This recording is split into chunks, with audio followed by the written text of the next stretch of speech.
Hello everyone, so today I thought I could be talking about the three main CPU cooling methods. So starting off, there are these three well-known types of CPU coolers.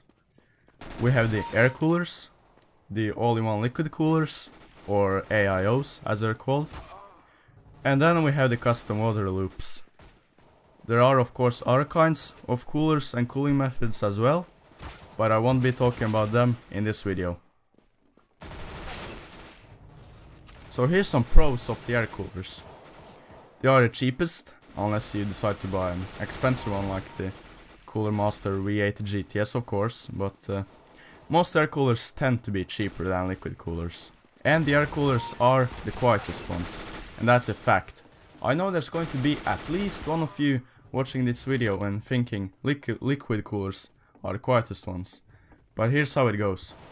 The only noise an air cooler makes comes from the fans, while the liquid coolers have the pump making noise, as well as the fluid going through the tubing, in addition to the fans that are located on the radiator.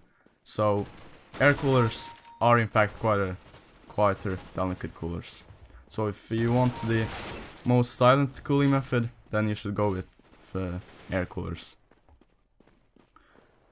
But this doesn't mean that all air coolers are quiet or that all liquid coolers are loud, if I am making it sound like that. Whichever cooler you're buying, the less you spend, the less it's going to be silent and perform. And the more you spend, it will be quieter and perform better. But the biggest con of an air cooler is that it doesn't cool as well as liquid coolers. So if you're planning to do some record-breaking extreme arc locking with an air cooler, then please take a step back and reconsider what you're doing. Getting into the all-in-one liquid coolers, or AIOs as they're often called, there are some pros. They are a little brother and simple variant of the custom water loop. If you want liquid cooling but don't want to invest in a really expensive custom water loop, or spend time choosing between all of the parts, putting it together, getting the fluid in correctly, leak testing, and all of that, then these are great for you. I know that I love them because of both reasons that I mentioned actually, and I have one cooling my CPU right now, so it is the best one or the quietest, but it does the job, and I got it on a sale for really cheap. It's the Seidan 120M by Cooler Master, for the ones of you wondering. And the AIOs are getting lower temperatures than the air coolers, and they will help you achieve higher overclocks, in addition to looking pretty nice inside of your PC. And then, you have probably heard of water/liquid coolers start leaking. I will get more into this later, but it's something that you shouldn't really worry about too much about if you have an AIO cooling your CPU. And now, the custom water loops. Rich people use them, people that are overclocking use them, and people that just want the best of the best use them. And there are some good reasons for that, so here are some pros. I know that what looks cool is very subjective, but most of us will agree that the custom water loops are the coolest. Like, here you can decide what color on the tubing you want, you can even go transparent, and you can decide what kind of fluid you want to use, the color on it as well. You can decide what kind of pump, reservoir, water block and radiator you want. You can choose whatever fittings you like, and so on. So the custom water loops are the most customizable ones, and serious modders and PC enthusiasts can make some really nice looking builds with this. The custom water loops are the most efficient as well. If you want the lowest temperatures possible, then this could be just right for you. But there are some major cons coming in with this. First of all, the part picking. There are a ton of different parts you can choose between.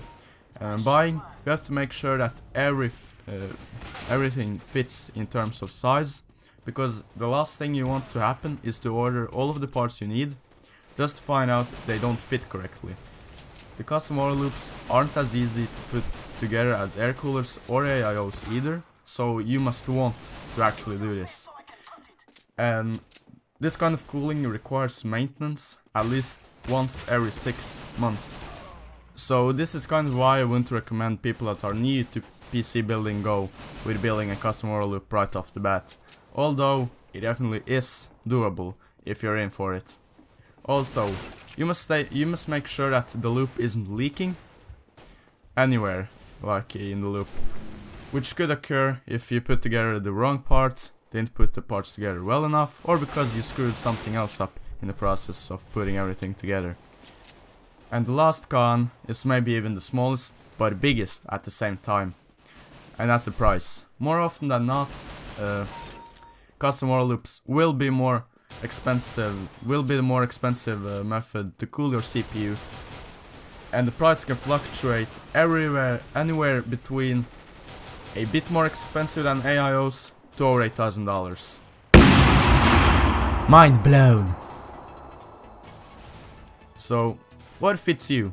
The answer is you, because you're the only one who can answer this.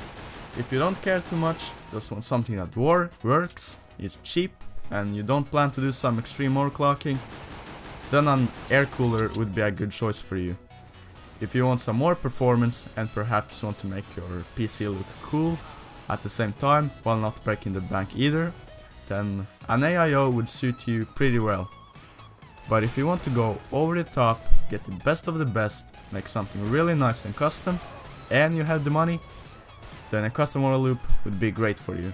But get ready to put some time and effort in to make sure everything is right. So, thank you for watching everyone. I hope I helped at least some of you with this video, and I will see you all next time.